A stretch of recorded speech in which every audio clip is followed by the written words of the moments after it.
Hi, in this video we'll first talk a little bit about the true purpose of reading and writing.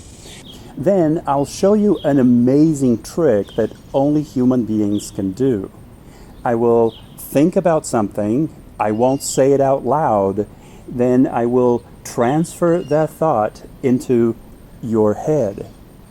We will share a thought. You will think what I'm thinking through this video. Actually, anybody can do it. You want to know how? Stick around.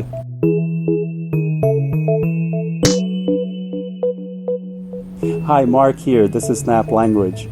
Before I show you the mind transference trick, I'd like to talk to you about something that happens a lot, but most people are not even aware of it. Our notions of what reading is are pretty distorted. What is the purpose of reading? Unfortunately, for a lot of people, we read to answer comprehension questions, usually on a reading test. Some of those comprehension questions can be pretty obvious sometimes. Other times we wonder if there's a trick question on the test. You know, those questions that you worry about and you keep changing the answer.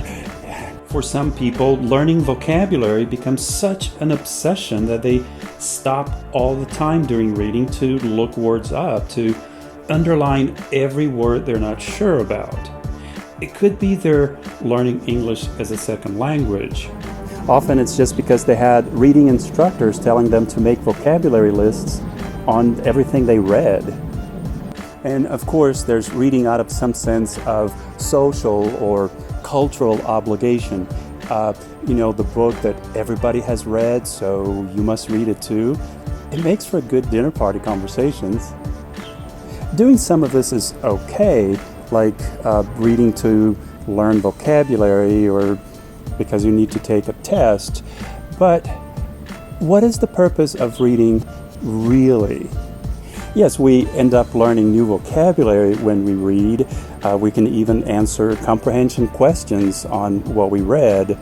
But that's incidental. It's not the main purpose for reading. If we read to learn, we get to actually know more things about the world around us. We get to relate it to things we already know and ask questions and have our own thoughts about it. Just think about it. Mostly, why are you reading? For what purpose are you reading? Are you reading to learn something new? Are you reading just to answer questions on a test or to do some kind of exercise? If you're an instructor, how are you balancing your activity so you give your students an opportunity to, yes, learn vocabulary and do some of the mechanical stuff, but also to enrich their lives through reading and reading things that they're actually interested in? Anyway, I'm sure you get it. Now for the big magic trick. As promised, I'm going to think something and transmit it to you without saying a word. Are you ready? Here it is. We just shared a thought through writing and reading. And that's what reading and writing are all about. Writing gives us the ability to have an idea and encode it with some kind of symbols that represent words on a piece of paper or some screen or anywhere. I can then transmit that idea from my head into the reader's head.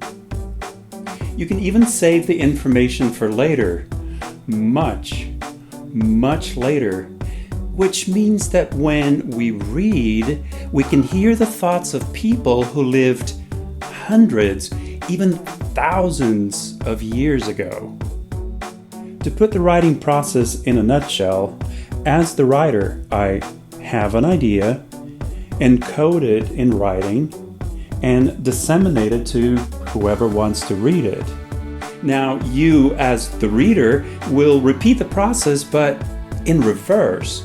You will receive the idea, decode it, and have the idea in your head. I didn't write my idea down so you'd learn vocabulary or answer comprehension questions. Instead, I wrote it to share an idea that I think is important or relevant. Of course, writers don't write only to inform, but also to persuade or entertain you, or to elaborate on a point of view. Now, you as the reader know what you need to do is to figure out what the message is and transfer it from the writer's head to your head. And it gets better when you reread the passage for more information and you ask questions. In a way, you're having a conversation with the writer.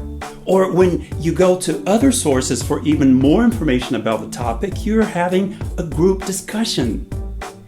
Better yet, when you have thoughts of your own about what you read, maybe you agree or disagree with the author, or you have opinions of your own about it, you become part of the flow of information.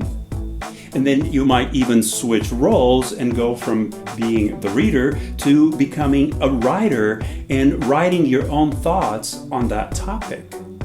If reading and writing are so connected, what do you think? Does reading a lot improve your writing skills?